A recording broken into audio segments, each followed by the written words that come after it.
What is up, everybody? Lion Roar here, and of course, with me, I also have the famous. Mr. Spock. All right, and we've got Watchtower episode 3.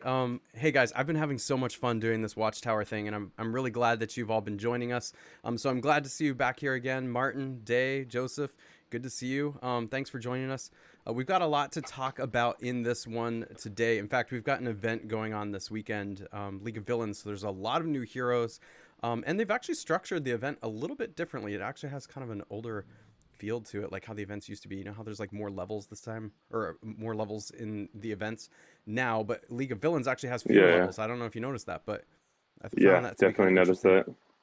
So hmm yeah, hi Asenio. Asenio says So you might hello want to to both of give a us.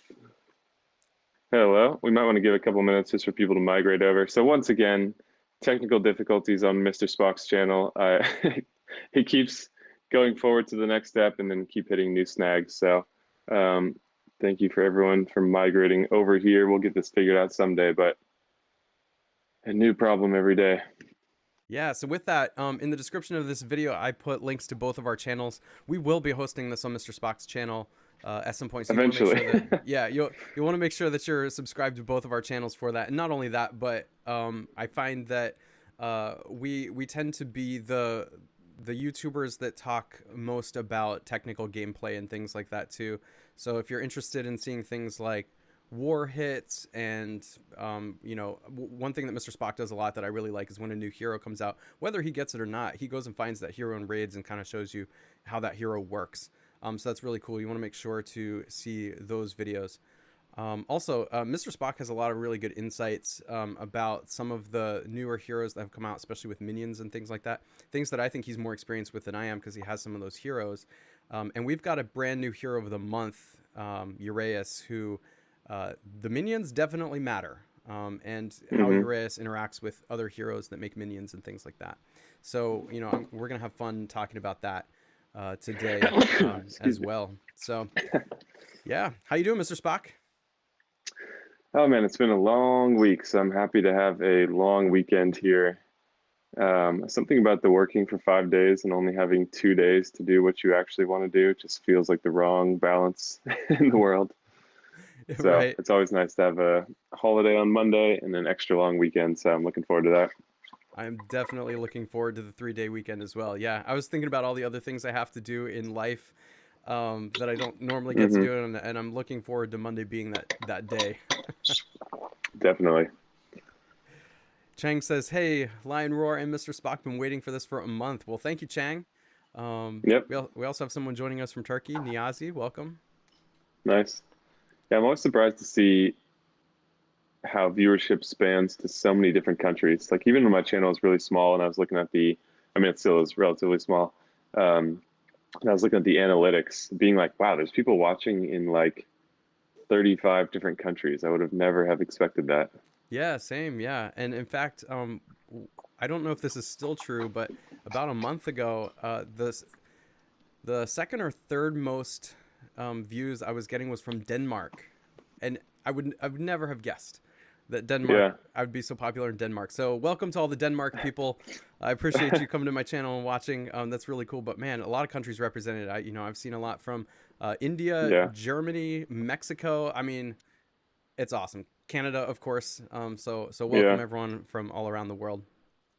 Is your alliance like that as well, or do you guys have mostly a US based group? We are pretty much all around the world. In fact, when I Yeah. was in Extreme Panda, they were pretty much all around the world. It was started by some guys from the UK, that particular Mm, alliance, and then I kind of same took for over. We me. had a lot of Americans in there, but yeah, that's true. Yeah. Yeah, and then Yeah. this We one I'm currently. finally, go ahead. Oh, I was gonna say I'm just in mixed nuts now and extra spicy, and yeah, the leaders. Uh, I don't actually know where he's from, but he's not in America. I should ask him. But a lot of Mhm. the alliance mates are like that too, all around the world.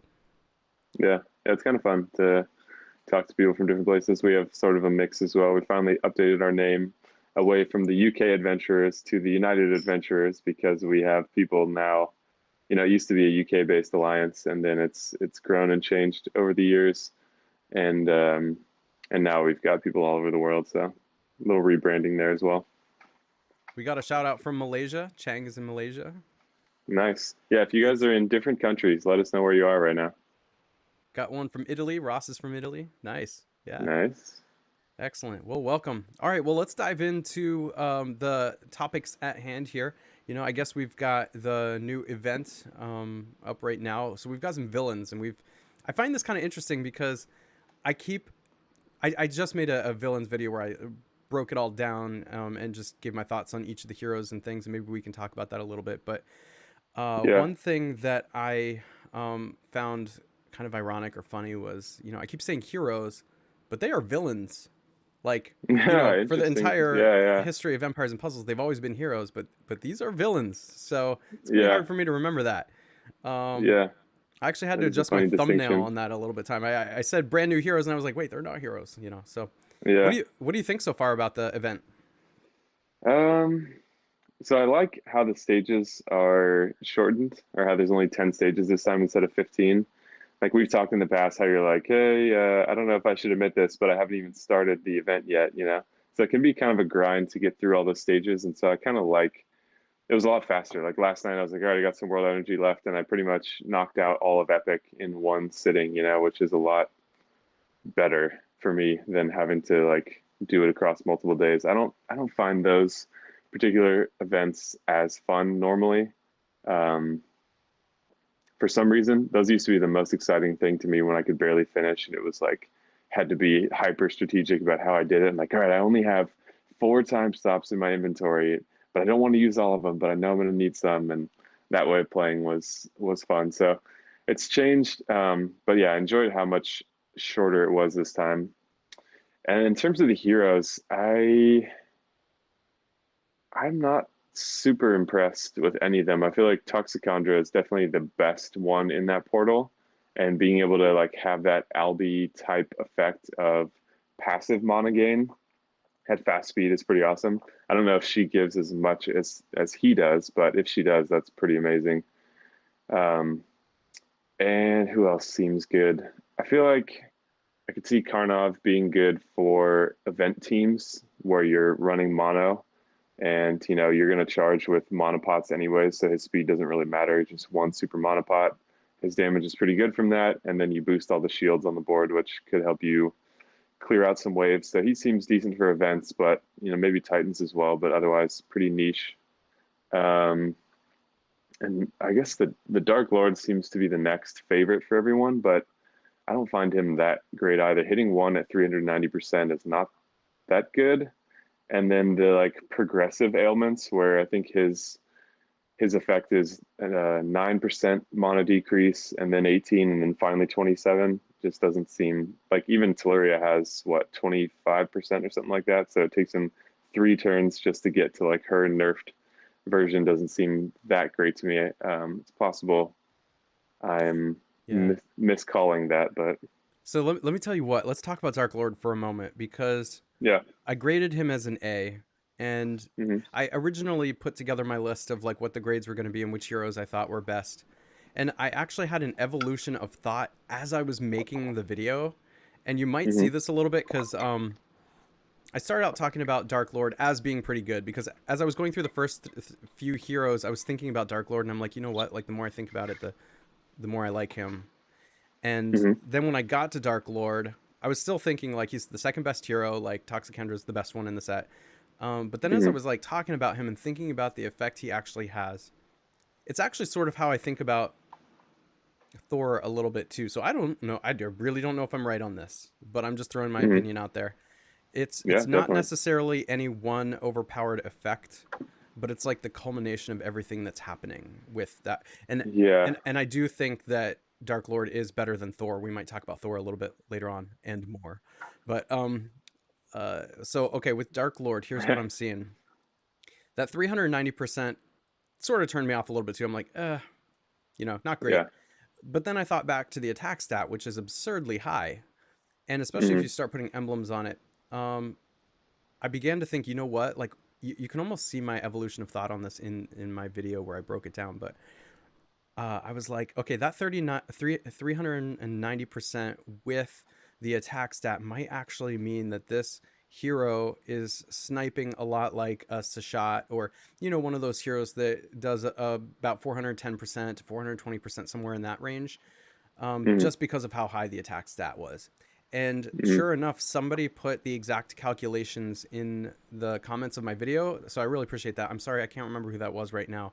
But Dark Lord actually does more just raw damage than some of the snipers we've come to, become used to, like a Sasha or a Sartana, or heroes like that, where we think of them as pure snipers.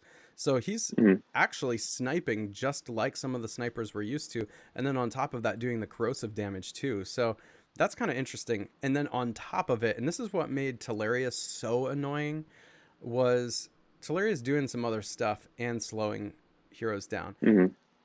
This is my opinion and just how I've been playing. But in Empires and Puzzles, you don't need to slow the mana down too much to really mess them up and make it take an extra turn or so to fire a special. So Yeah.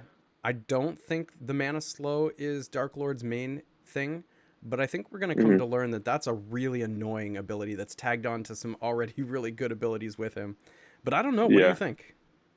One interesting comparison I saw is like I feel like there's a lot of different percentages and different strengths, and it's hard to keep track of where things fit in. So an interesting comparison I saw is between the Dark Lord and Costume Demisha, because she's also hitting at 390%. And with the costume bonus, I think her attack stat is in that same realm, because she's definitely one of the costumes that had a much higher attack stat. I remember you pulled her early on. And in that comparison, the hit is probably about the same, maybe a slight edge to the Dark Lord on that one. But his dot is definitely weaker than hers. Hers is pretty strong. And then it's just the final ability. It's kind of a toss up whether you prefer the cleanse to cast your nearby allies, or if you prefer the incremental mana slow on the target and nearby enemies. Mm-hmm. Um, so I thought that was a good comparison. And it's not that I think any of these heroes are bad or not usable. It's just that I have gotten used to their release style to have a little bit more of can't think of the right way to say it. Heroes where you're like, oh damn, that hero's good. And Yeah. this time was like, yeah, they seem okay. Toxicandra seems good. The other ones, like, they seem all right. And I find that interesting because the main argument, or one of the main arguments I see going around, is like, oh, power creep is a runaway train, and every hero is getting stronger, and the game's going to be destroyed because of it. And it's like, well, they just released pretty much a full event of heroes that are like, yeah, they're pretty good. They're comparable to like older snipers, or some of the less desirable costumes like Costume Demisha, who's not a bad costume, but she's definitely not one of the ones that I think most people are really hoping to get necessarily. So it was interesting to see that. And I always find myself wondering, like, were they busy? Were they too busy? Did they sort of rush this on their part? Like, if you've ever worked at a bigger corporate company or anything, you see that, like, not everything always goes to plan. And sometimes you just have to do what you have enough time to do. And you still got to release stuff when you got to release it. So I'm curious if some of these things are ever because of that, where they're like, we don't have any more time to do testing, we got to push these other features out, and they're like, just go with it. It's good enough. Yeah, I have to say, I'm actually really happy with this. I know people get really excited about Mm, really strong heroes, but that's yeah. also the complaint with the game too. Is if power creep, Yep. runs away, then it ruins the game, and nobody likes to play against like, oh my gosh, I spent years building up my roster, now my heroes are useless. That feels super Yeah. bad. But I do like when a Definitely. variety of new heroes with creative abilities are coming out, and it still allows you for like long term players to be able to value the heroes you already have on your roster. They don't feel devalued, but at the same time, if you're Yeah. a new player, like you're potentially getting heroes that even the older players don't have, and that makes you feel kind of special. Like I've got like Toxicandra. I don't have Ariel. I wasn't around when Ariel was around, but like Yeah. Toxicandra, and she's amazing. But like Ariel, pop a level 23 mana troop on her, and they're very very similar, and so like they're different. It causes you to have to build different teams. Of course, Ariel's probably going to go on a heavier blue team, and Toxicandra's going to go on a heavier green team. But that's kind Hmm. of cool, and I actually like that a lot. Now, DV has an interesting question for us, and I don't know the answer. I'm wondering if you do. I've been kind of Hmm. lazy with beta. I'm going to admit that. Like, I probably should pay more attention to it, but I have a problem with my beta. Like, it often doesn't work when I go to log in, and I know I can fix it, and I'm just like, oh, I'll do that later, and then I don't, and so Oh, it's just a you're in beta. yeah, Oh, I yeah, didn't know that. and The so I truth is haven't. coming out, everyone. A hot take for you. Nittany Lion Roar is in beta. So I didn't actually pay attention that much to the villains in beta, but I think you Yeah. have. And DV asks, when they were in beta, everyone was saying that they'd be overpowered and that the power creep was getting to be a real issue. Did SG balance them a bit too much? Like, how much do you think they changed the stats? From what I remember, the only thing that seemed overpowered about them was that their stats were just weirdly high. We're like, why are we like seeing over 800 attack stat and like over 770 defense or something? Like combinations we just haven't seen before.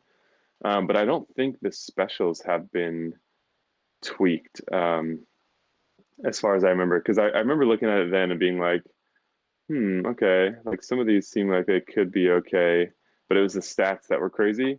And that's the same thing with season four. The stats were crazy, and they've since brought those down a little bit. And I think we'll see them come down more before that release in April. But yeah, I'm pretty sure the special skills have stayed pretty much where they were. Maybe some very minor tweaks, but the stats were the things that got pulled down. I think the stats are the best part about them. It's the special skills that I find to be not that interesting, in my opinion.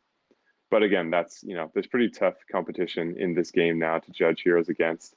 And I think the point that you made about them being more reasonable is also a reasonable point to make. Hmm. Yeah, I think I got more and more excited about these heroes, almost not because they're good. So it might appear that I think like, whoa, these heroes are so good, but I'm actually just excited because they're different, not because they're better than Yeah. other heroes that came out. Um, because I feel like that breathes life into the game. And I'm wondering if Small Giant actually did that on purpose because they've been hearing people like you and I talk about like how if they put out overpowered heroes, that's going to that could potentially be the demise of the game. We saw that it almost Yeah. caused a real problem with like Teleria and Vela during that time, and then they had to go back in with Frigg and Odin and adjust some things and stuff like that. So they are trying to be Yeah. careful, I think. I really hope that's the answer. It's definitely possible, and I really hope that's the answer because I would love to see them being more responsible um, in light of pushing out tons of heroes, being like, okay, at least we're going to push out tons of heroes because Zynga is breathing down our necks about, how much we need to generate or something like that. But in trying to support longer term play and balance, we're going to not make them all Finleys or something like that, for example. So yeah, I really hope that's the answer, and it definitely could be. Yeah. The Deadly Broduo, I hope I'm saying your name right. You can correct me if I'm wrong. Brings up another really good point, which is how Ariel and Toxicandra look very similar. Just Yeah, different art and a little bit different wording, and actually different mechanic as far as the yeah. mana gain goes. So, Deadly Duo. Oh my gosh, I'm sorry, I can't say your name right. Deadly Bro Duo is saying that Ariel is 24% mana generation and Toxicandra is moderate boosting. So they are different mechanics. How they're gaining the extra mana is different. So for Ariel, Yes. what's happening is when you make your tile matches, you're gaining extra mana from the tile matches. But with Toxicandra, you're gaining mana whether or not you're making tile matches. It's like a boost. I hope I'm saying that right. Um, but that's why you're Passive seeing is what I would say. what's that? It's a passive mana gain, so you don't have to do Yes. anything. Just play your turn and it goes up. Yes. So they are different mechanics in how they're gaining the extra mana. So they're both gaining a little extra mana, but how they gain the mana is a little different. And that's why you're Yeah. seeing a difference in like one says 24% and one says moderate. But I was hammering away at this in my video that what drives me nuts sometimes about the cards in Empires and Puzzles, and it's true of Toxicandra, is like, what Mm, does a moderate amount mean? Once you yeah. dive into it, and some people have already done this, they can actually calculate how much moderate means.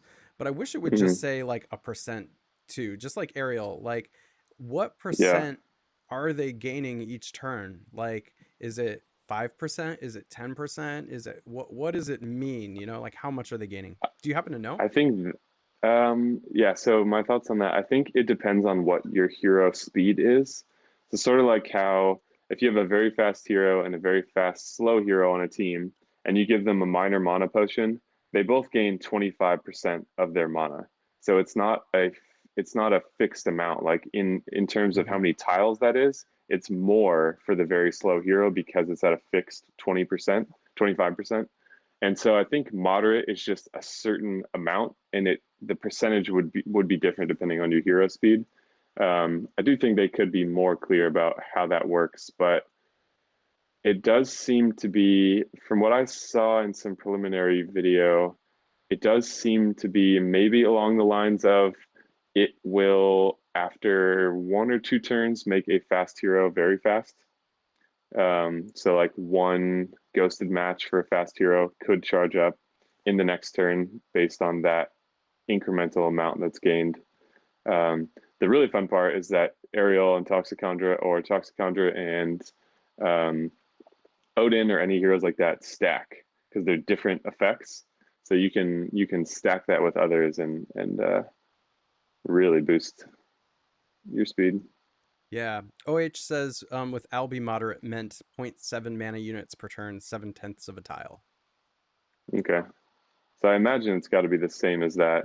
Hmm. Um, which is pretty cool because I feel like, in my opinion, the best thing about Albi's special was that passive mana gain because his resurrect chance is only 30%. And I've done some videos where, like, I've used, just for fun, I've just stalled the match and used him 10 times in a row. And finally, on the 10th time, did he actually do something, you know? So Hmm. it's that passive mana gain that I think is the most impactful thing that he does. And so that's cool to bring that to another hero. Yeah, and that actually makes me like Toxicandra for defense a little more. Like I was definitely thinking of Toxicandra more as an offensive hero, but Mm-hmm. the issue for Albi, let me take you all way back too, because I don't know how many people here were around when Albi first came out, but Albi was there was a debate between whether to use Albi in the wing or whether to use Albi as a tank. And the debate about this was because if you use Albi as a tank, you were using it for the mana gain to try and speed the team up and make the specials go off faster. Mm-hmm. And because if you put a slow hero at tank, they actually fire pretty quickly. You often see slow tanks going off, but if you put a slow hero anywhere else on defense, it rarely fires. But the debate, of course, was if you put Albi in the wing, then you're taking advantage of the bringing heroes back, Yeah. and you want that to happen towards the end. So Albi was a really cool, flexible hero like that, where you could put it at tank to speed up your team, or you could put him at wing to revive your team. Now with Toxicandra, unlike Ariel, which I don't like Ariel on defense that much. I just don't like having healers that basically only heal all that much. Mm-hmm. Unlike Albi and Ariel, Toxicandra is fast. So like you're actually getting underneath the attacker by like firing her, she'll heal everyone up a bit, but then speed up the mana on top of it. That's actually Mm-hmm. kind of compelling. I don't know that you would see that too much on many of like the highest level players' defenses, Yeah. but I think that's a very viable strategy for moderately high or like tier two types of defenses that have a lot of 5 stars. Like it could pair well potentially with like a Black Knight, and then Mm-hmm. a couple of devastating like you have Kill Hair or something like that as well Mm-hmm. on defense that can basically those two would be protecting Kill Hair and the team from the defense down, but also dealing devastating damage. I don't know. Those are just some Yeah. thoughts. Yeah. Yeah, I think as you get to the really high up teams, having a healer actually becomes a weakness because the match ends up being so fast. It is. Um, but yeah, that's where like raid strategy changes totally as you move through all the different levels of raiding. Because again, at the top, you see different things than you'll see in lower down brackets, and I think in lower down brackets, that mana boost can be huge in turning the tides in your favor. Yeah, for sure. For sure. I actually think that it's probably more fun to be raiding and playing wars in a tier 2 type of alliance because of all the different ways you can use heroes and take advantage of specials that like Yeah. in a lot of the top tiers that I fight in there's pretty much a formula. You have the best heroes, you put them in the right order, Yep. and then you start the game and you've got about 5 turns and it's like good luck, Yeah. like Yep. good luck. You either have the Yeah. tiles or you don't. There's definitely, we've talked about it before, there's definitely skill in making tile matches and things like that, but I've talked before about how I think in the luck versus skill conversation, that the more skill is required, the more like technical decisions you have to make, and the more they matter, the more fun the game is, right? So Yeah. that's kind of why I think like tier 2 might be more fun, because you have more ability to make decisions in the game, Hmm. um, rather than in the upper tiers. But there's some just really high level players in this game that, it goes to show that skill matters a lot, because the same players in our wars that are over 200 points are always over 200 points, right? Like, Hmm. in fact, there's a lot of players who we're always full at 30, but there's a lot of players in our alliance who are near perfect like every war. And it just goes to show that skill really does matter even at the highest level. But Hmm. you have so much more diversity in tier 2, I think. Yeah. Yeah. We've we've intentionally kept our alliance down a little bit, or trying to, like, if players leave, replace them with a player of their strength, or just not keep pushing to the top, because one, I think it makes the wars less fun. Um, and two, I don't really want to be fighting 14 star Titans. I'm curious so we talked about the war side of things, and this is Mhm. not something we plan to talk about, but what do you think about the 14-star Titan side? Like, what's your usual item setup for Titans, or do you feel like you have really good Titan teams? Because, like, those slash attacks are like, 1200, 1300 damage. So it's like you don't have a lot of time in those Titan battles either to get something going. So that definitely puts a pressure to use the more expensive items. And, you can feel that a little bit with 12 and 13-star Titans. But I'm just curious how you feel about that aspect of it, because I think it's similar to the war thing you're talking about. Yeah, I I don't really have an issue with 14-star Titans, and there's sort of this line you cross in alliances that once you get across the threshold, all the Titans, even the 14-star ones, are just super easy. Mainly because, and it's not for any individual person. Like I could go into an alliance and struggle with 14-star Titans with the same exact roster, mainly because it's how everybody's hitting the Titan. So Mm, for me, in the alliance I'm currently in, I really only need to go in with some very basic battle items. This actually lets me reserve a lot of my battle items for other things like the Mythic Titans, or if I want to compete in events and things like that. So I only mm, take in regular arrows, and then I switch between harpoons and axes, back and forth between those, mm, depending on if we need the harpoons or not. And mm, then I use little antidote vials and little mana vials. And that's all I mm, usually take against regular Titans. And if I can't stun the Titan, then I'll use arrows and axes to mm. mute its slash attack a little bit. And that's really all I Yeah. do. We have no problem. I usually only get 3 hits in. Like, I don't Oh, wow. typically get more than 3 hits. Once in a while, I get a fourth hit, just because the Titan dies that fast. We actually have to hold on, and like sometimes we're like not allowed to use the fourth hit because somebody still hasn't hit yet, and it's like only the 16th hour Okay. or something, and it's got like 200,000 damage left. Everyone's like, wait, don't hit the Titan, let the last person hit. Yeah.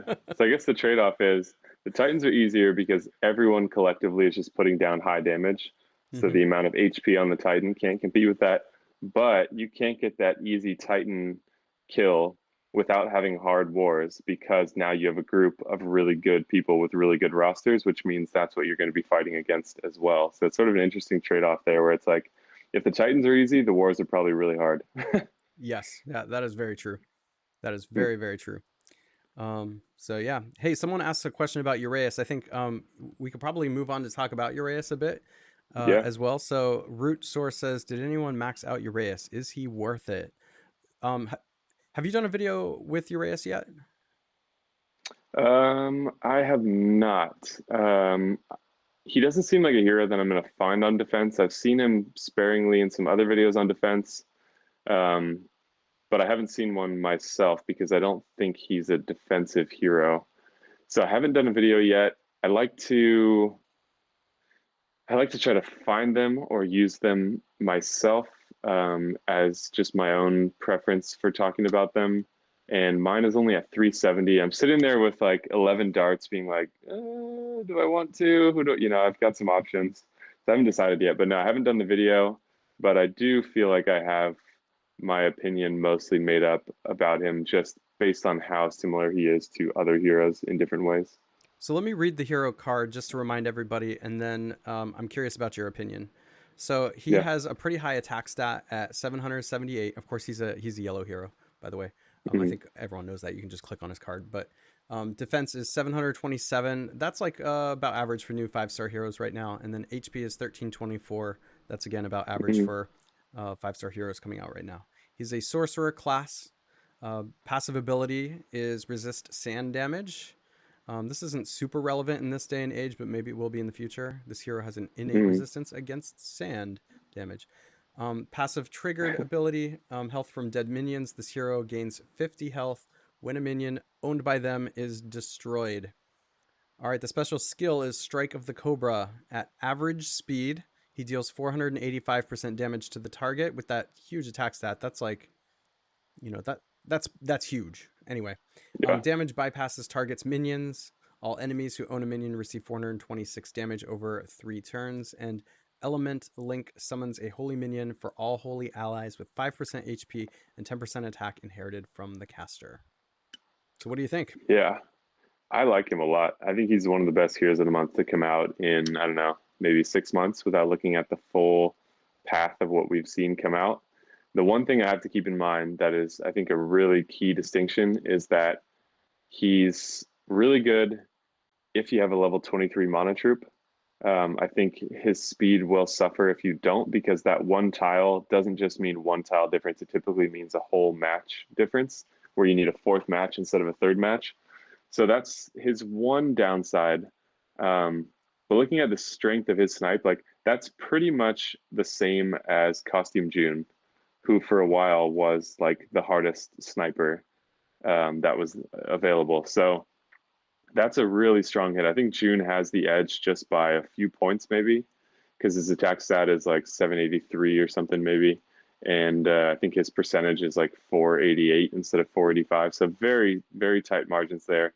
And then when you add the fact that Uraeus can snipe right through the enemy's minions, so that damage is not going to be soaked up by any minions that are in the way, that makes that damage now a lot higher. So it's similar to Gefyon, where she is sniping through those minions as well. She has the added bonus of taking them for herself, but if it's a hero that has 3 minions on them, for example, sniping through those is like basically dealing an extra 1,000 damage. I mean, you're not removing those minions, but he's able to get through that, which I think is a really strong ability.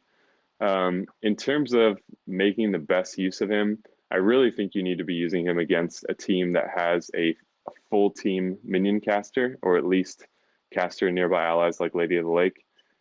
Because if you can get that sand damage on everyone, that's when he really is going to shine. If you are not fighting against minions, like if he's on defense, you're like, all right, I'm just not going to use minions. And then he's basically like Costume June at slower speed with no blind. Um, but yeah, I think he is a little bit niche, but is very strong in that niche. Mm-hmm. I agree with that wholeheartedly. In fact, people are gonna kill me for this in the comments probably, but that's why I graded him as an A minus and not an A, is because of the uh, niche nature of him. So yeah. he is really good on offense, especially when you can choose to take him against the Breas and the Freyas of the world, Hmm. and Lady of the Lake and things like that. And he is gonna do what he does. For what he does, he's one of the best in the game at doing what he does, right? And Yeah. so that's fantastic. But like you said, he's not really much of a defensive hero, and it's Hmm. really easy for the attacker to play around him. And part of when I grade heroes, which first of all, I use the whole scale A through F. Hmm. And so C to me is like a useful hero that you're going to use in a lot of circumstances. But for that reason, that's why I gave him an A minus, because versatility is an important factor to me. Like, how often are you going to use this hero? Is it going to show up, excuse me, for an A, is it going to show up on defense and offense and against Titans and in wars and in the tournaments? If it's like, if it can be used everywhere, that to me is like an A. If you're going to see it show up Yeah. everywhere. Yeah. And uh, so because you can't use him everywhere, I was like, I have to take him down just a little bit of a grade. And people are going to kill me for that Yeah. because I gave Thor an A. We're going to talk about Thor a little bit and why I gave him an A. But we'll stick with Uraeus for right now. I think people were a Yeah. little miffed that I would give Thor an A and Uraeus an A minus, but I stick by that. Like I still think that. Yeah. And I'll be glad to talk about it a little bit too, because I know you have a little bit different of an opinion on Thor, and I Yeah. definitely think that the both things that have been brought up. You've brought up some cons about Thor, and I brought up some pros about Thor. I think they're all valid. Where he actually lands, it'll be interesting to see. I think a lot of people are down on Thor, but I'm Yeah. kind of up on him. But we'll see. I don't know. I don't Okay. have him, so it's not like I have personal experience from him. But before Yeah. we talk about Thor, do you have any other thoughts on Uraeus? Yeah. I've been thinking about him and his mechanic, and in sort of isolation of just reading the card, you're like, oh wow, he's gonna do, 350 to 400 damage over those. I don't know how high emblems and troops can bring that dot damage, but obviously that increases. So as you look at the card before you go in the match, and then look at the card when you're in the match when troops are applied, you'll see those numbers increase. Um, but I was thinking about that, and I'm like, all right, you're casting him against a team with minions. So he's yellow. It's maybe most common he'd be used against a team with a purple tank or a purple minion caster. So if we're looking at Freya and Bira, their minions are about 330 to like 380, somewhere in there, depending on the troops. So his sand damage is going to be just enough to probably just kill the minions. Mm-hmm. So that I don't think the heroes will be taking a lot of that damage.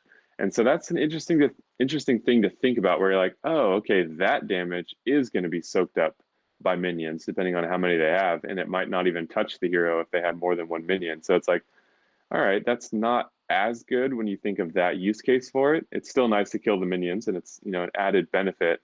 Um, and then that makes me think about heroes like Grimble, who it's like, all right, that no one was really that stoked on Grimble.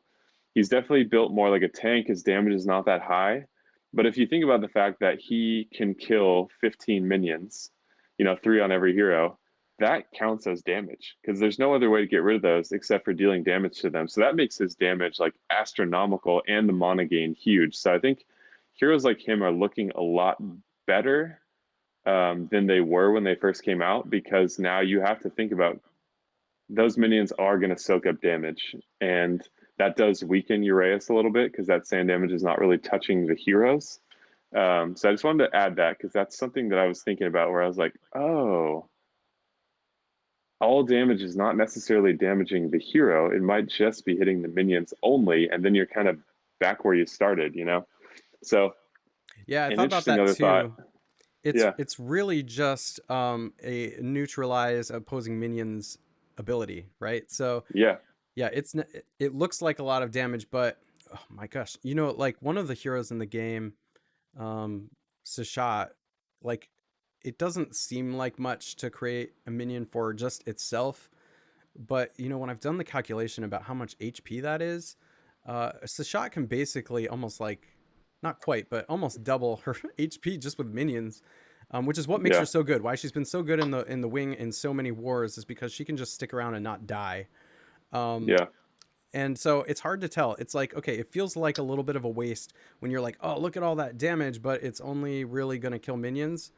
And yet at the same Yeah. time, it's not so much of a waste because I don't know if you've ever been in those battles with where the opposing team you just have a bad board or whatever and you're hitting them with all these tiles that don't matter, and like they create 2 or 3 minions for all the heroes and you're like, how am I ever gonna win this now, but at least Yeah. Uraeus will bring you back against that. And I think somebody in the comments just said this is going to be a really good hero for those undead minion wars, and I think that's exactly right.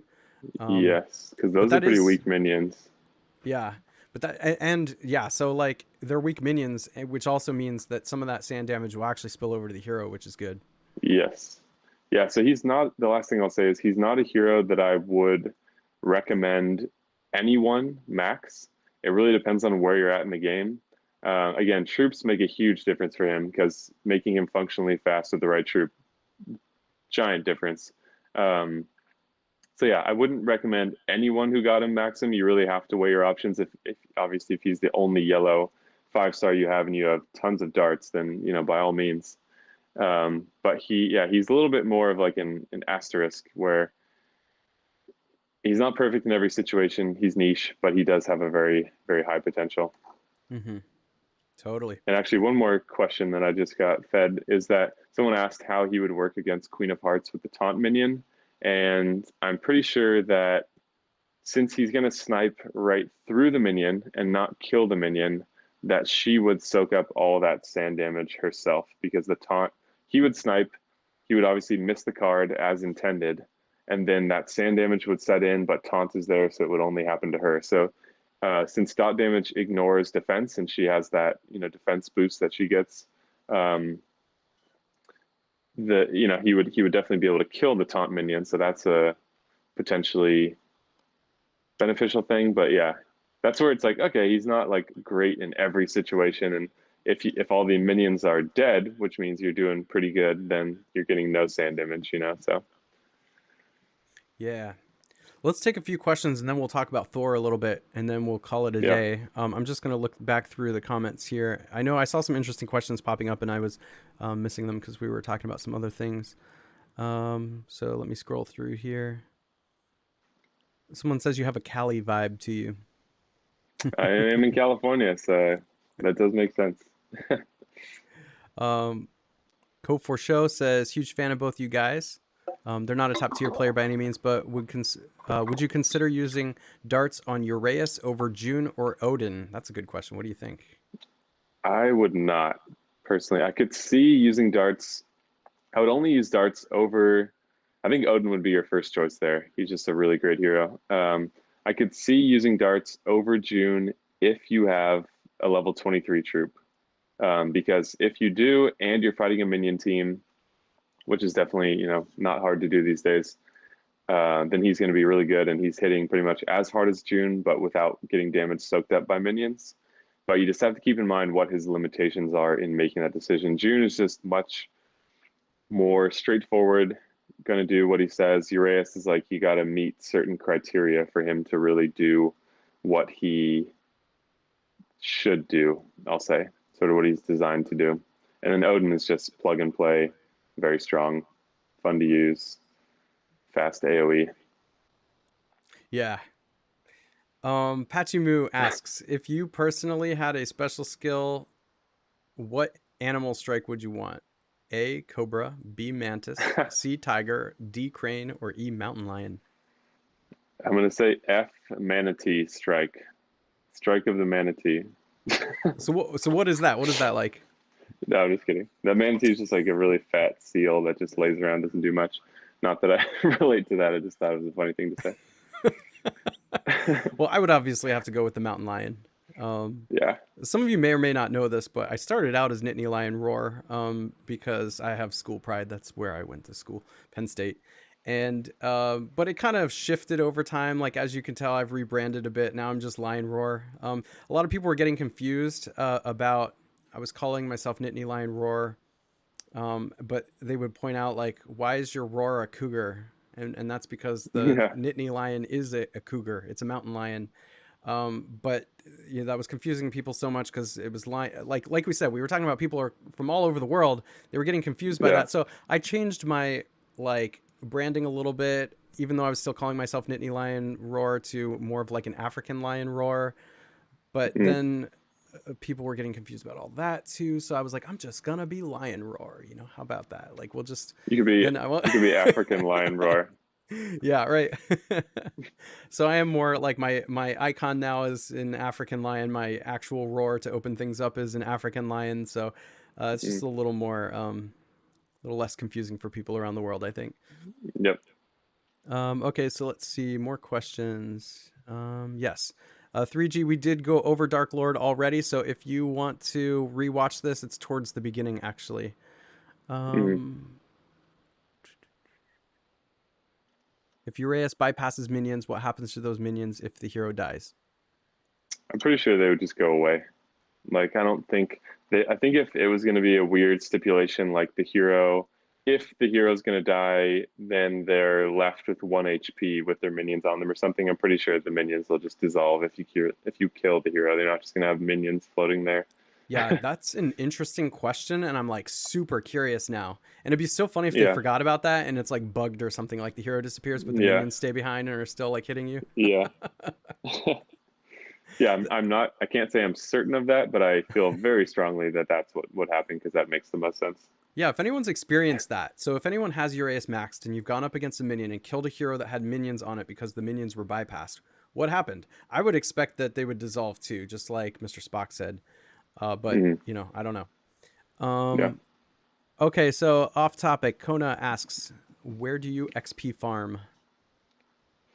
Um, it depends on what's going on. So obviously, Atlantis Rises is the best place to do that. I can't say that I really play the game for XP. Like, I thought about doing a video about this, and I just haven't done it yet. But I feel like the argument behind farming for XP is that it makes world energy flasks more valuable because your world energy cap increases. So one flask, if you're a new player, say one flask is 20 world energy, where if you're the highest player in the game, it's 80, so you've just quadrupled the value of that flask. But it is a long road for very marginal gains. And so I just felt like the short-term gains of like leveling up heroes and because basically if you farm for XP for a long time to boost your level really high, okay, now you've increased the value of those flasks, but you've also wasted a huge amount of time when you could have been farming for resources and backpacks and all this kind of stuff to level up your hero. So I just think of it as a trade-off. I'm more interested in, I'm not trying to develop my account for like a decade of play necessarily. I don't know what's going to happen with that, but I've been more interested in the short-term gains, and so I just kind of casually farm for XP just as I'm filling my monster chest. Like, why not make it count for the most? And I think I am using. I haven't looked into this myself, but I saw that Empires and Puzzles books did a video about how 17.1 was the best for XP per world energy, and I was like, good enough for me. I'm not gonna do the math myself, but I was farming 12.9 before that. Just again, it wasn't worth it for me to like calculate what the best was. It's just Mhm. like, oh, that seems pretty good. So I have enough world energy now that I can just fill my monster chest at 17.1. So I just auto farm that.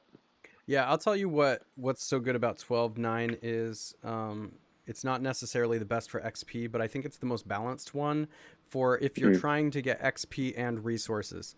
There are Mm-hmm. better map stages to farm for resources, and there are better map stages to farm for XP. But I feel like that one actually has the best combination of both. So if you're trying to get resources for battle items, you're trying to gain some XP, that's a good one.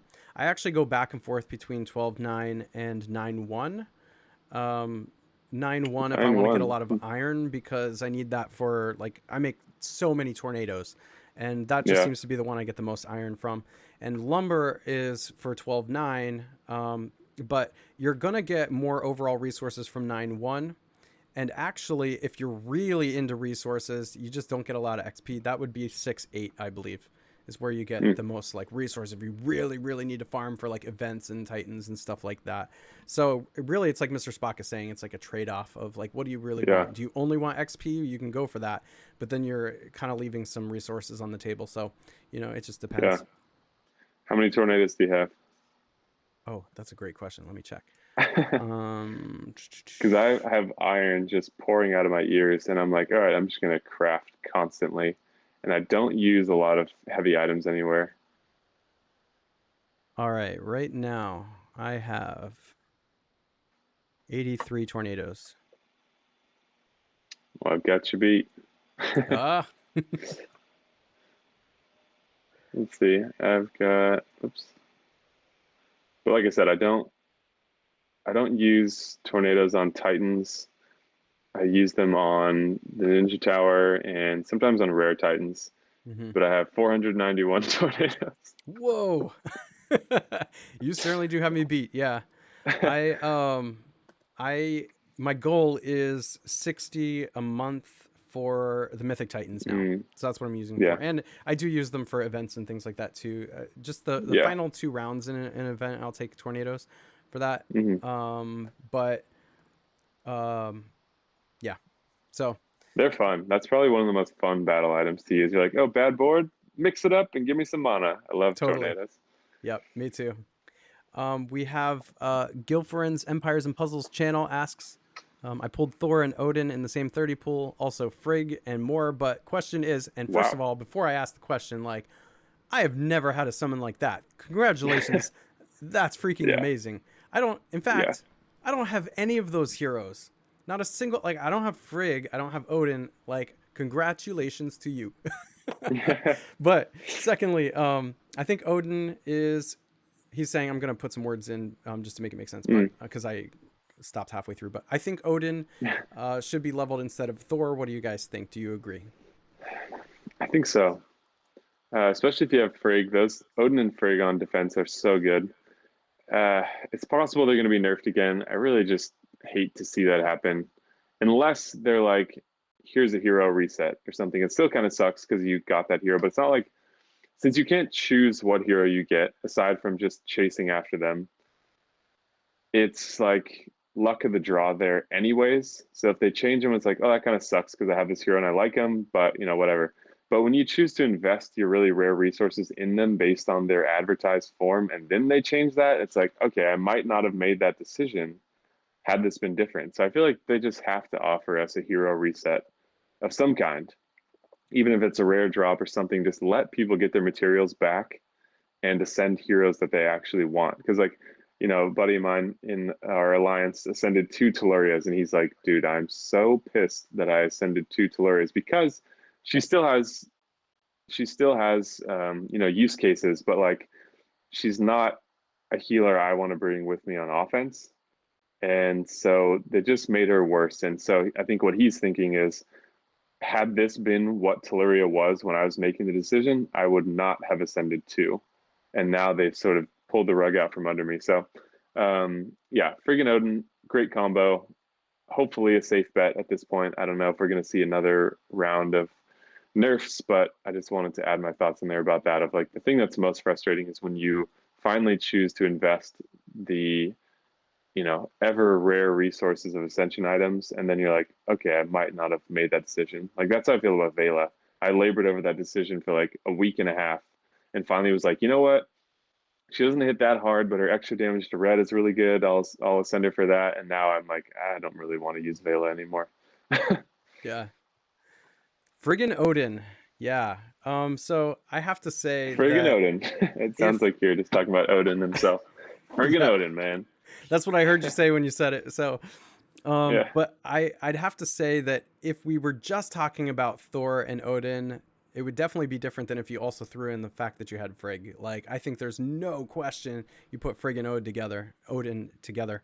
When it comes to Odin Mm-hmm. and Thor, I still think that you go with Odin because he's just that great. Odin is a solid A, one of the better yellow heroes you could put on defense. And I absolutely think he's better than Thor. That's just my opinion. But I still think Thor is really good. So we might as well move into that conversation Yeah. because, well, here's how I'll put it. I should put it in perspective because I've noticed something that happens when I'm not sure if it's just when I talk about heroes or if it's just like a YouTuber thing, but like it's almost like if you say something favorable about something, people think it's either black or white. Like you think this is the best Mm, thing since sliced bread and there's nothing better in the world. And then if you say something negative, you dog on something, people think you hate it and it's like the worst thing in the yeah. world. But there's this whole spectrum, right? So I want to point that out because I graded Thor as an A, and again, I used the whole grading scale, and I've talked about it earlier in this stream that I favor versatility a lot. Where are you going to see this hero used? On defense, on offense, in wars against Titans? Like, where are you going to see it? Mm, And so, uh, I think, in my personal opinion, that there are definitely better yellow heroes, 5-star heroes than Thor. And we just gave an example of this with Odin. Before we talk more about Thor, though, let me read his card off so that anyone who's not all caught up um, has an idea of what Thor is. Here we go. Okay, Thor, 5-star yellow hero. He is a fighter, which again is a plus in my book because that's a really definitely. really good, probably arguably the best class. There's a couple you could argue are the best one, but I agree he's with that. got 7. His power is. Why is this different? I'm looking at the wiki and Okay, no, never mind. Yeah, the attack stat listed on the wiki is different than what I see on the card. The card says the attack is Weird. 749, the defense is 735, and the health, the Yeah, HP is 1394. Um, that's correct. his his mana speed is very fast, but there's a bit to that. We're gonna get to that. Mm-hmm. Because he has three different effects. And this is where he kind of resembles a ninja a little bit, although it's not random which effect's going to go off. It goes off in order. Effect number one, Mm-hmm. special skill has different effect on consecutive uses in the following order. The first cast deals 280% damage to the target. The target gets negative 40% accuracy for 3 turns. Chance to miss also applies to special skills. The second cast deals 280% damage to the target and nearby enemies. The target and nearby enemies get negative 40% accuracy for 3 turns. Chance to miss also applies to special skills. And the third cast, just to summarize, it's that same stuff, but now it's going to hit all the heroes, right? So there's some math to do here because even though it's very fast, and this is the potential downfall to my review, because I also thought Jack, the 3-star, he kind of resembles that a little bit too, in that he's very Mm-hmm. fast, but you kind of have to wait for some of the special to happen later, right? Jack places the pumpkin bombs, and then you have to wait, and then they go off and deal the damage, right? So he looks very fast, but he's not actually very fast. So I think that's Jack something. is fast. Is he fast? I I think thought he was Jack is. very I think fast. he's just fast. Okay. But still, yeah, he looks like he's faster than he actually is. When I started Sure. actually Yeah. playing around with Jack, I was like, oh, he's too slow. Like his card makes him look faster than he actually is. And that could happen Mm-hmm. here too. If I'm wrong, this is where I'm wrong, is that Thor takes too long. But let's talk about What that. was your Let's final? What was your final verdict on Jack? Yeah, he's um fast. Yeah, so I can't remember what grade I gave him, but I know that I gave him a higher grade than I would probably give him today after playing with him. Well, I remember Um, you used him like in all 5 spots in a tournament attack or something. You did a video like that a while mhm. ago, and I can't remember what you landed on because you were like trying to figure out like, is this impactful enough to offset the speed you have to wait for these to go off, or is it not? And I was curious if you remember where you landed with that, like either or, is he good or is he too slow? Yeah, so I had him set up on defense, and he got destroyed on defense. They just were able to win faster than those pumpkin bombs could go off. And what I was Yeah, hoping for was a cascade where like you place the bombs and then one goes off and it causes hopefully it kills yeah, one that yeah, has another pumpkin bomb and basically just blows up the whole defense. At that point, it's almost like what one slow hero would do. Like when the slow hero goes off, usually you want the slow hero to be like game ending, but it was yeah. almost like three. It was doing what you want one slow hero to do, but now you're wasting 3 to 5 slots with that, so it didn't really work out. Gotcha. And I Hmm. felt that way on offense too as I was playing with it. I would, say that the strategy was a tier 2 strategy for sure on offense, which is going to work for some people, but it was just too slow. Sure. So let's talk about that with Thor. Is the same thing going to happen with Thor or not? And I don't have personal experience with it, so I'm just going to throw that out there. Why don't you talk Yeah. about Thor first and the math that you've already done and how you see it functioning, what you think about him on offense, defense, that kind of stuff. Yeah, so if you haven't already, go check out my Nittany Lion, or excuse me, Lion Roar. Got that stuck in my head still. He did a video talking about his thoughts on Thor. I did a video where I found a Thor at 20 emblems on defense and tested him out in that context. If you haven't seen those videos, make sure to check those out as a greater context for this conversation. Um, but yeah, the way I think about Thor is I can't not make the comparison to the ninjas because of how similar he is. And that's where I think he falls short of the ninjas. So, for example, for him to charge to his first charge is, what all these numbers are going to be with a level 11 monotroop because I think a lot of people have that. Maybe the majority of people have that. Um, so his first charge is going to be 6 tiles. The ninja's first charge is like 4.8, 4.9 tiles. So you can't really match 4.8 or 4.9 tiles, so they tend to be the same sort of speed. But if you can ghost 2 tiles with letting 1 tile hit the enemy, then the ninja will charge and Thor will not, because that would equal 5 tiles. So I think slight advantage to the ninjas there. the where it starts to become different is to get to the second charge. To get to the second charge, Thor is going to need to get 12 tiles. So now you're talking about a slow speed hero to get to his second charge. The ninjas are only going to need 9 tiles to get to the second charge. So obviously, huge advantage there. The difference is that by the time Thor gets to his second charge, he will have already hit one enemy, and the ninjas will not. So technically, Thor is hitting 4, and the ninjas are hitting 3. But the ninjas also at fast speed, with 9 tiles, functionally fast, and Thor is at slow. So he's hitting one more, but it takes a full other match. I'd rather hit one less hero and be faster with it. So the other downside is, obviously the last charge is going to be 18 tiles for Thor versus like 14 maybe for the ninjas. So no huge advantage there. The big difference is that the ninjas can overcharge. So they're so dangerous because if you set off a big cascade, they can go from ×1 to ×3, and it's devastating. Thor just sits there at that one charge. And so, a lot of people might say, well, the ninjas are, too good, or, there's a lot of different opinions out there, and that, oh, you can't compare every hero to the ninjas or something. The reason why I am is because the mechanic is so similar. Not that I would compare every new hero to the ninja heroes, because that just wouldn't be appropriate. But his mechanic is just, in my opinion, a less good version of the ninja mechanic. So it just feels a little disappointing for him to be released on the tail end of that, where you're like, all right, we got the ninjas. A lot of people like them, some people don't like them, but then you release a very similar mechanic, but the worse version afterwards for like the most famous hero in Norse mythology. So I just felt like they kind of missed the mark. Like Thor is supposed to be, sort of the most badass, at least in terms of, I think, most people's understanding of Norse mythology. But yeah, that's kind of where I'm coming at it from. Is like the most obvious comparison is the ninjas, and in every way, I think he's worse.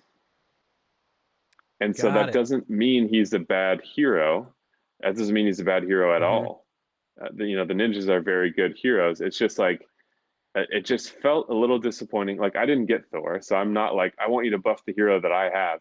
In fact, what I was most frustrated by was like all the people that did get Thor. Like that's, I just wish they had got something a little bit better, in my opinion, because I know how frustrating this game can be trying to get heroes and to finally get one and be like, oh, but it's sort of just the slightly worse version of this other type of hero. Like the comparison is too obvious to make, and I just think that makes it a little disappointing. And it frustrates me when Small Giant releases heroes that you can pull and be like, yeah, I finally got a 5-star, and then be like, oh, but it's not that great. So it's not a selfishly motivated critique. In fact, it's sort of the opposite. But I was surprised to see how much flack I got for that opinion. So I I stand got by it. I got a lot of But flack too. So apparently Thor is just a yeah, really he's divisive. divisive type of hero. Paul Yeah. says in the chat, as of yesterday, he finished Thor and now has him at level 5 emblem. So hey Paul, I want you to play the game right now while we're talking and tell us how he is. I'm curious to know how he actually plays, because here are Spock and I talking about him, and neither one of us have him to be able to actually test him out. We're just looking Yeah. at what's on paper and kind of theorizing about it a little bit. To compare him to the ninjas, I think is a very good comparison because of how similar that is. We talked about the difference in Hmm. how that special actually functions, in that it goes in Yeah. order instead of random. But if I'm to And compare at him one to, point there, after 3, it cycles back to 1. So you yes, hit the whole team, and then suddenly you're only hitting 1 again. hmm, yeah, I have to say about that, I rarely think that will matter. The match should be over by then. And Mm. if it's not over, well, typically there's only like one hero or like maybe two heroes with a little bit of life left. And so you can maybe Hmm. just snipe it dead. I don't know. But Hmm. okay, let me think about how I think about Thor in terms of the ninjas. Because I think that's a really good comparison. And I think you're exactly right. There are at least a couple of 5-star ninjas who are head and shoulders better than Thor is. For example, Cobalt, I think, is just the best one. And then I also think that Garnet is probably better than Thor. Those two ninjas, I see them Those are everywhere the on top two for defenses. sure. Hmm. Yeah. But I would say Thor, in my opinion, is definitely better than Jade. Yep. I would say better than Micah and Onyx. I would kind of put Thor at number 3 if he were a ninja, probably. But I don't know. Hmm. What do you think? Do you think that he's worse than any of those I mentioned? I think it's hard to put him in that pool. Like, I think there's a direct comparison between Cobalt and Onyx. Um, Cobalt is obviously a very, very strong hero. But in terms of like, I don't know that I could rank him again. I think he can only really be compared to Cobalt and Onyx because they are functioning the same way. And I think if you have Thor, Cobalt, and Onyx, Thor is definitely in third place. Cobalt is Mhm. definitely in first place. I have Cobalt and Onyx, and I use Cobalt way more than Onyx. Um, Onyx is still, his damage is a little bit lower, which I don't understand, and his ability is not as useful, I find. Like, for example, Garnet, on her very first charge, gives a 2-turn ailment block to the whole team. Like, that's crazy.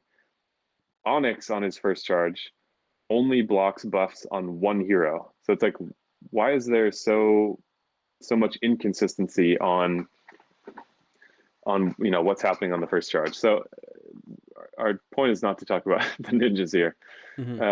But yeah, when comparing Thor to the ninjas he is most similar to, Cobalt and Onyx, he's definitely in third place. Okay.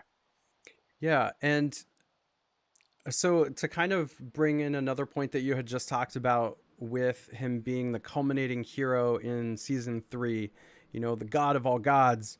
Um, I do think Yeah, disappointing is a word you could definitely use because you expect that particular hero to probably be overpowered, or for at least there to be a temptation from Small Giant Games to just make that like the best hero in the game at that given moment. yeah, And or at least something super unique, something where you're like, yeah, that guy's awesome. Like right. that's a new ability. I really want that ability. This is not really a new ability. It's a watered Mhm. down version of one they introduced a few months ago. Yeah, I'll tell you what. So like Lord Loki has an ability that just makes me so excited to play him. Like I want to Yeah, play Lord Loki even if he's like not necessarily situationally good, like I'm going up against a green tank or something like that. I still want Lord Loki because that special is just super fun to use, especially because you get to choose which hero special on defense that you're using. I just think that's super yeah, fun. So that's a yeah, great example. I think you're right. Like either a super unique ability or being really strong or some combination is what I think probably most people expected. And so I think probably a lot of people are disappointed. That kind of YouTuber thing is happening though that I described earlier, like especially people who watch a lot of YouTube videos where a lot of times I think that when you say a word like disappointed, people automatically go to okay, it's the worst hero ever now, right? And so what I think happened is a lot of people felt the same way that you did and felt a little disappointed that the culminating hero wasn't in that realm of super unique ability or strongest yellow hero 5-star. And that disappointment, I think, is causing people to underrate the hero.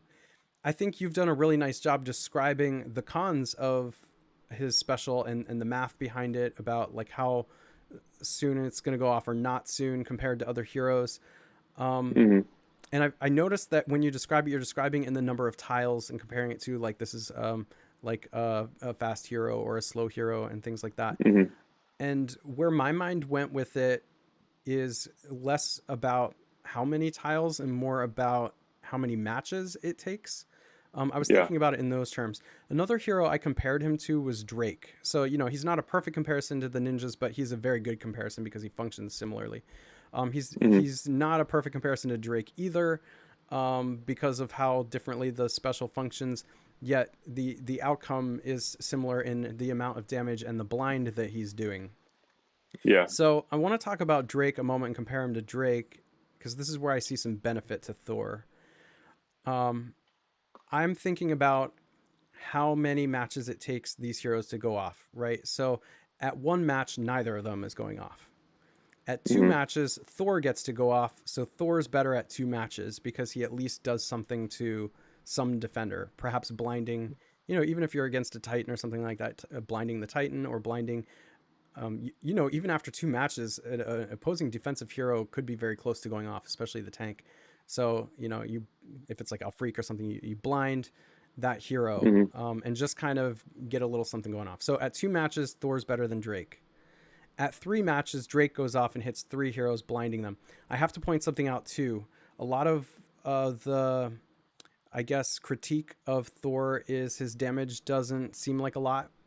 But I want to point something out as I talk about this too in comparison to Drake, is that not only is Thor's attack stat much higher, which means the percent damage is going to do more, sort of like when we were talking about Dark Lord earlier, but also the actual percent damage that Thor is dealing is like 10% higher than Drake. Okay, Yeah. let me pause there for a moment because we're still seeing Drake on a lot of defenses. And I love using Drake on offense too. So that we're around the stage now where at turn 2, Thor is better. Turn 3, Drake is definitely better, right? Blinding 3 opposing heroes and dealing a good amount of damage. If you've ever used Drake, especially if he's on defense hitting an offensive attacking team, 2 hits from Drake can actually kill some heroes. Because that's, like, what is he, 280 plus 280? I think that's what he is. Something like that. He's either 270 or 280. I think he's 270 or like 268 or something weird like that. Yeah. And I think Thor, he's not quite 280. yeah, and Thor is like 10% higher. Let me pull my Drake up so I can look at him. Yeah. I actually have 2 Drakes maxed. For a long time I used 2 Drakes. I don't quite do that anymore, but yeah, 270 is what Drake does. So 280 is what Thor does. All right, turn 2, Thor is better. Turn 3, Drake is absolutely better. Drake has hit 3 heroes and done 270% damage to them. Now, at turn 4, Thor gets to go off again. And Thor's either going to hit the same hero Thor already hit. And do you remember how I said Drake can go off twice and pretty much kill a hero that way? Or kill multiple heroes that way. So when Thor goes off again, if you hit the same hero again with him, and now he's hitting 3, he may just straight up kill a hero, especially if you've had other heroes. At that point, like fast heroes go off, you should have a dead hero or 2 on defense at this point. It may not always happen that way, but it's very, very likely. And if you're running any kind of yellow stack and you've already made 4 matches, you've fired other yellow heroes too. So at 2 matches, Thor's better. At 3 matches, Drake's better. At 4 matches, Thor's better. And has hit either 4 heroes if you mixed it up and just wanted to try and blind as many opposing heroes as possible, or he's hit 3 heroes, one of them being twice, and that one's probably dead at this point. Okay, now, at that 4th match, if that hero's dead and it's typically the tank, you now have a ghosting lane. There's an outside chance you can just ghost 3 more tiles, and on the 5th match, get Thor to go off and hit everybody. Not a great chance, but it does exist for sure. Right. So that chance exists. It's not a great chance, but it exists. And it was actually the day after I did my Thor video, I was doing my live stream, and it was a red team where I actually had average heroes on that team and level 23 mana troops for them. I actually showed an example of how Thor could be devastating if you're able to, and you have to remember these are red average speed heroes. I was able to make 3 matches to make them all go off, and then I had a tile to ghost with, like a lane to ghost with, and I did, and so that was 4 matches, and my red heroes obliterated the defense. Okay, so Thor is just one hero, so let's say he goes off at the 4th, and then the 5th you can ghost a yellow match up the middle. That's pretty devastating, but that's not going to happen, like you said, most of the time, right? That's just an outside chance. So it's at the 6th match that he goes off and hits everyone, and at that level, Drake's going to go off again, right? Because Drake will go off at turn 3, or match 3, I should say, not turn 3, match 3, and then go off again at match 6. So they will both go off at match 6 if they're next to each other on the same team.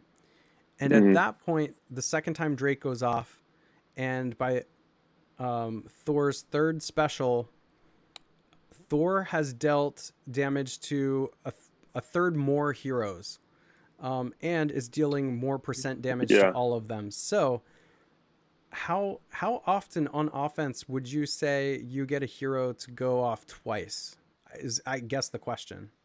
Yeah, I think pretty often. And I think the key distinction that was built into this comparison is that Thor is going to shine much more on offense. and Mm-hmm. that's without a doubt. So you can see my video where I test him on defense, and he just was not a factor at all, even because of it. You know, you're like, oh, he's very fast, and it just kind of gives you this feeling like he's going off all the time. But like, that's only the first time he's going to go off really fast, maybe, and then he hits you once, and you shrug it off, and then you just obliterate him or something. So yeah, the key distinction is that one, he's going to be a lot better on offense.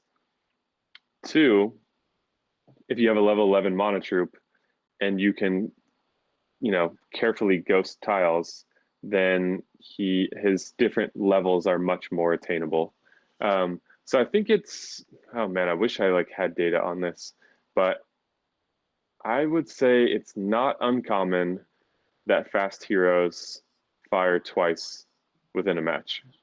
I would say that's not uncommon. I wouldn't say it happens every time, but I would definitely say that's not uncommon. And so, with that in mind, that can mean you've matched 18 tiles, or more than likely, it means that you've cleared some room and you're doing some clever ghosting Mm-hmm. to make up those tiles more quickly. So, there's definitely the possibility that he can be usable. And that's what I tried to clarify in my perspective is like, I don't want to make anyone that gets Thor feel bad about getting Thor. I just wish he had had a little bit more. Mm-hmm. And something I thought of while we were just talking right now is like a small tweak that could have made the difference is, so I think about costume Catalan a lot, which is a funny thing to say out loud. I think about costume Catalan a lot. Um, she she's one of the best heroes in the game right now, hands down. And it totally caught me by surprise because I tested her out when her costume first came out, and I haven't gone back to watch that, but I don't recall being that wowed by her. I don't think. I can't remember. Um, but she's incredible, and the reason why she's so good is because one, anything can be dodged. She can even dodge you trying to dispel her. And what the thing that makes her really good is when she dodges, she heals. So you get a Mm-hmm. minion when she dodges, that's like, I don't know, high 200s, I can't remember exactly. That's equivalent to healing. So it's like not only are you not taking damage, but you're actually moving in the opposite direction. You're healing because of it. So Right. she is like totally reversing what's happening there. So that was making me think, and I think something that they could have done with Thor that would have made him much more exciting, like fresh mechanic, made him a little bit better, is that like blinded heroes that do miss hit themselves or deal damage Ah, to themselves or something with the blind, or like they take poison damage, or I don't know what would make sense for that.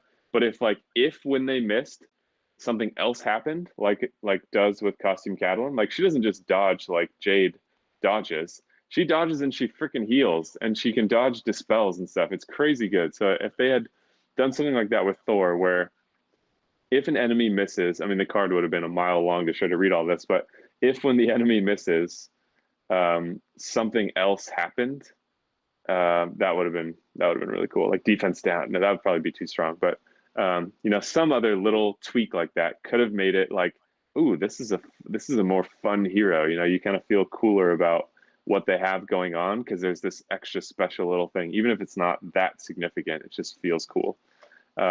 Mr. So Spock, I yeah, think you've done it. I think, yeah, that absolutely would have been a really cool thing that I think people would have gotten excited for too. Because I do I think would have that's the gotten main excited thing. about that. Yeah, I think Yeah, you look at the card and you're just like, okay, this is not a new ability by any means. It's just kind of combining Drake and ninjas. and And it's so it's freaking not Thor. exciting, but that is Yeah, exciting, right? Like if you could yeah, have them slap themselves basically, like Thor is so good, he yeah, makes you like punch yourself in the face. Like, oh my yeah, gosh, that would be yeah, amazing. I think that would do it. So yeah. I feel like because there was some level of disappointment, it caused people to go too far to the negative side and really dog on a hero that's actually probably a good hero. Just not That's a very exciting. fair perspective. Yeah, And I also think, and I stand by my grade of an A. There's of course going to be A heroes that are better than other A heroes. We kind of talked about that in the stream here already too. Like for example, my costume June, I absolutely would ascend over a Thor. Um, mm. let's see, we talked about Odin. I would ascend Odin over a Thor. But when I think about yellow 5-star heroes, that's actually a relatively weak color in the game. When I think about it too, can you think of Yeah. other yellow 5-star heroes that bar none you would just I, absolutely ascend over Thor? Yeah, I would say yellow. And it's funny how they do this, where like different the colors are not equivalent. They don't have the same subset of heroes, which is a really interesting thing where it's just like green tanks thrived because red was just not that strong for snipers. It was mostly support heroes. And it's interesting that we see this lopsided aggregation of hero types in different colors. So when I think of yellow, yeah, I don't think of any super exciting heroes. And I'm trying to think of damage specific heroes that I would ascend over Thor. But like one that comes to mind is Gazelle, for example. I think is a really standout yellow hero, really fun special. Has a an exploit built into it, so where you can't just use her on defense, and she's god mode for everything. But that's a really fun hero that I would send over Thor. In terms of other damage dealing heroes, costume Leonidas, I would definitely send over Thor. Yes. Um, Yes. Absolutely. what other have we seen any other yellow costumes besides June, 5-star costumes besides June and Leonidas? Can't even think of what other yellow 5-star heroes there Well, are. yeah, there's Justice.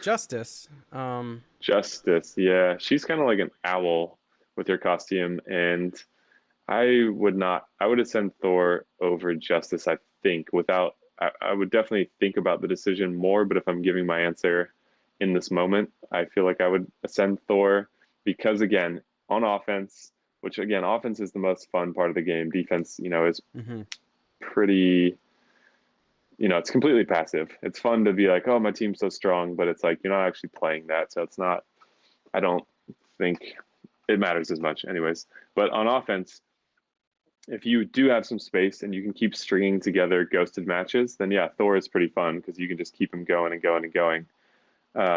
It's a little bit unfortunate that his special does cycle from three, from hitting all back around to one again. But like you said, at that point in the match, it might not matter.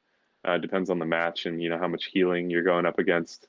But yeah, Yeah, I think he realistically, like as you're saying that, what you would see in a match, I'm just envisioning it, and really it could play out like a jack and suck, but mm, it, I could potentially see you fire Thor once at turn 2 to blind a hero who you're desperately trying not to get to hit your whole team. yeah, On the fourth match, you probably kill that hero and blind a couple of other heroes. And then on match 6, which you're now getting into the late game, that pretty much ends it. Because at that point, you've now damaged 2 other heroes. Even if you isolate the other heroes, factoring in that there are other heroes firing too. Okay, but you isolate yeah, that and just pretend you've only taken Thor with you. You now have 2 other half damaged heroes that when he goes off and hits everyone, he's probably going to kill those 2. And now you have 2 other half dead heroes. At that point, you factor in you have other heroes with you that you've brought. Hopefully, they've been able to do the damage that can kill those other heroes. I kind of think what we're going to see with Thor is, like you said, probably not so much on defense, although I think there will be some people who are like, well, Thor is my best yellow 5-star, so I've got to level up and use them. And we're going to probably and he see is. that's a sneaky good type of hero, maybe on defense, but definitely on offense. Yeah, One more thing somebody said in the chat. Actually, a few people pointed out Vivica's the other hmm yellow 5-star costume. there That's a we go. good one. Yeah, That's a good one. yeah. Who would you ascend over those two? Thor Um, or costume Vivica? Obviously, they're very different, so it's going to mm-hmm, be the disclaimer is it's a roster dependent question. You can't really mm-hmm. compare a healer with a hitter, and so if you need a healer, maybe it's smarter to do Vivica. But I'm just curious where you kind of intuitively fall on that.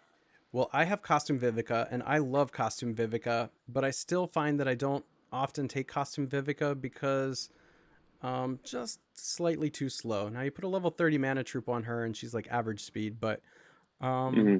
I I think I would give the edge to Thor. I think I would give the Yeah, edge to Thor just because I have, and this is a little bit roster dependent. Gosh, if I try not to think about my roster, yeah, um, no, I probably still would go with Thor. But I have so many cleansers that I can mix and match that are acting faster than Vivica. Well, okay, so Costume Vivica is not a cleanser. I need to like remember that. I keep saying that, So the regular side of the costume is a cleanser. You can take that if you need to cleanse, which I find to be Correct. extremely valuable. The costume side of it is a dispeller, and I don't often, when Yep. I'm speaking about it, like separate it out, and then people are like, wait a second, but that's a dispeller, and I'm like, yes, I know, but you know, Yeah. you get to choose the side when you take it. So Yeah. um uh and so I would say, yeah, gosh, what makes Vivica costumes so good is the ability to choose which side you want to use. um Yeah. but I think that the speed wise, I probably would still go with Thor. I just have to remember Thor is going to still act a little bit slower than I think he's probably going to act. The very fast thing makes you Yeah. excited, but I most of his know. effect happens later. Yeah. Yeah. I think I would do the same. Costume Vivica was the first costume I got, and I was so excited because I was like, oh, she's basically like Kunshin, but she's a little bit worse because Kunshin still has the cleanse, and I wish she had the cleanse on the costume Hmm. side. In my opinion, the costume side is far better than the standard side because I think defense down to the enemy is much more impactful than defense up for you. If you can be more aggressive, I think you're going to do better in the match than if you're more defensive. Because even the best, um, very defensive teams like many healers and stuff, you'll get chipped away eventually. But yeah, it's unfortunate that they removed her cleanse and gave her a dispel. It can be annoying, and I forget about it sometimes. And I'm using a hero where I'm relying on buffs, and then she goes off, and I'm like, oh yeah, that's a dispel, not a Hmm. cleanse. Hmm. Um, but Yeah. yeah, that's I think I would agree with you on that. I would. I mean, I guess the point I was trying to make is that I've had her since the beginning, and she's still sitting at 370, and I have 11 darts right now. So I've just not felt quite compelled enough. And again, it comes down to speed. I think I've tried to err on the side of fast as much as possible. One, I think it's more fun, and two, I think it's more impactful. Yeah, somebody points out in the comments too that she's one of the only yellow defense downs, White Rabbit being the other. So that's a valuable effect. Yes. And then also, the dispel might actually become more relevant soon, just because some of the, if you've been following the shift in the meta, there used to be just loaded up status ailment heroes on defense, and that's changed to be a little bit more direct damage, and even some heroes now that do have buffs that you need to get rid of. So, for example, like Krampus just came out, and you can't dispel the defense, but you can dispel the taunt. Black Knight, you need to get Yeah. rid of the taunt. And Let's the see, what are taunt the? is really the annoying part of both of those heroes, where you're just like, God, I have my specials ready, and I don't want to waste them, so I need to get rid of this taunt. You get rid of the taunt, there's still danger left behind, much more so with Black Knight, but yeah, that's an important thing to remove. Yeah, and you can try your best to get rid of Caitlin's buff and I at know. least get rid of a God, I few, hate her. but Yeah. yeah, there's some more uses coming for costume Vivica, but yeah, we were mainly talking Hmm. about Thor there. Where I settle on Thor is that and I would say he borders on A minus. Like he's one of the Hmm. weaker A's I would give, because we have talked about some that are better. But as we start talking about which heroes we would line them up against, both ninjas and other yellow 5-star heroes, he really does sort of end up in my mind as one of the, maybe around number 5 of the top 5 yellow 5-stars in the game. I like White Rabbit better. Yeah. I like Costume June better. I like Odin better. And then I struggle to get to number 4 and 5. I like Delilah Yeah. a lot. I think he's probably around Delilah, who I rank as an A minus or an A. Yeah. Um, mm-hmm. Yeah. I was also a little bit, and I'll probably catch some flack for this too. I was a little bit surprised by his stats. They didn't seem as strong as some of the other heroes. They're still strong. If you compare them to season one heroes or something like that, they're still definitely elevated. But I was still like, huh, I would have expected, I guess I just expected more. And that's not to say that I want the game to be in a place where overpowered heroes are coming out one after the other and all the other ones are just falling off a cliff out of irrelevance. But I just, for whatever reason, when compared to the ninjas, just kind of overall, I was just like, oh, that's it. And like we said, maybe a fun feature like the blind thing would have changed that. But yeah, I Mm-hmm. just was a little bit like, oh, okay. Yeah. Well, I really hope, even if they don't fix Thor, that Small Giants hears your idea on that special, because now I want a hero with that special. Yeah. Yeah, that'd be so cool. I want some royalties on that small giant. You guys have screwed me with the pulls, so I want a little bit off the top there. I'm with you. You know, that's funny. I've done a ton of summons, but like I just have not been lucky for the most part. I have had some luck, I need to point out, but you know, there's been Yeah, times I've gotten good ones, but I'm with you on that. All right, well, that's yeah, probably a wrap today. We've gone for about 90 minutes, guys. Thanks for hanging with yeah. us. If you haven't already, make sure to like, subscribe to both of our channels, hit the bell notification so you know when we drop stuff.